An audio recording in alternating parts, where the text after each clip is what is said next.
All right, let's dive right in.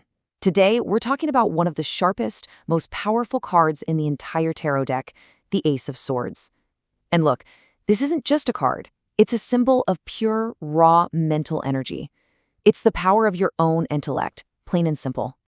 You know that feeling, right? When the fog just suddenly lifts and an idea hits you like a lightning bolt, you can finally see the truth of a situation with perfect, crystal clear focus. That aha moment, that's the Ace of Swords in a nutshell. It's that breakthrough we're all looking for. The best way to really get this card is to think of your mind as this sword. It's pure potential. It can slice right through confusion and lies to get to the truth. But, and this is a big but, like any blade, it can also cause some serious harm. It's an incredibly powerful tool, and this card is basically asking, so how are you using it?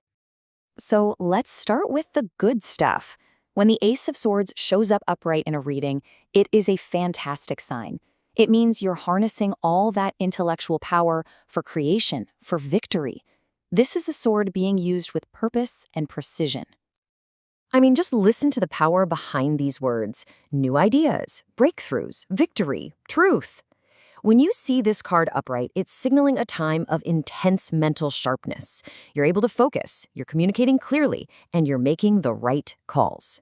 This is the kind of energy that gets new projects off the ground and, yeah, even wins legal battles.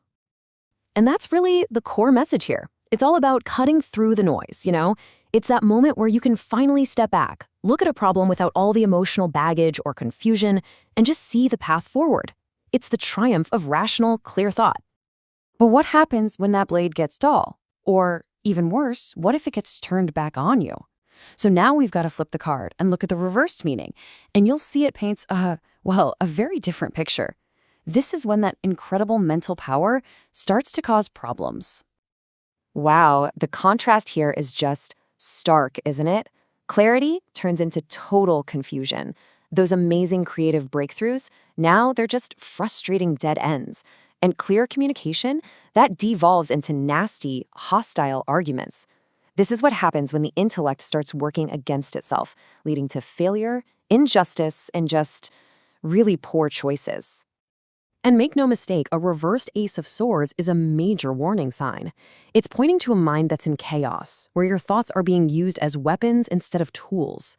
It's that awful feeling of being stuck in a mental fog. You can't concentrate, you can't get your point across, and it just leads to destructive results.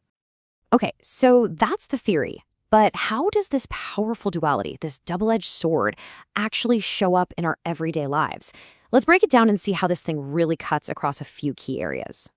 When it comes to love, the difference is like night and day. Upright, you've got the clarity to face problems head-on with honest communication. You resolve things, you connect on a deeper intellectual level. But when it's reversed, that same energy fuels miscommunication, resentment, and just plain destructive arguments. It's the difference between building a connection and tearing one apart. And in your career, this card is just as decisive. Upright, it's that amazing new job, that successful project, that brilliant idea you have in the middle of a meeting. It's a sign of victory. Reverse, though, it's the exact opposite.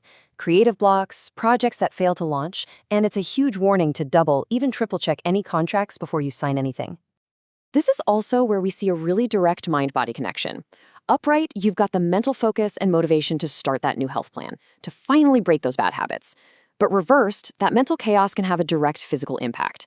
We're talking stress-related symptoms like migraines, constant fatigue, even memory loss. It really shows how much our thoughts affect our bodies. So we've seen both sides of the blade, right? The incredible power for clarity and success, and the potential for confusion and destruction. What's the final cut then? What's the one thing you should really take away from all this? This quote, it just perfectly captures the self-destructive nature of the reversed Ace of Swords. When your mental energy turns into hostility and arguments and hate, the person who ends up suffering the most is the one holding the sword. The poison is in your own mind. Because ultimately, this card isn't some passive prediction of the future. It's a mirror. It's reflecting the current state of your own mind, your own intellect. It's showing you the immense power that you hold, the power for clarity, for truth, for victory. And the choice of whether to use that power to build something up or to tear something down, well, that's entirely up to you. So the real question is, How will you choose to wield it?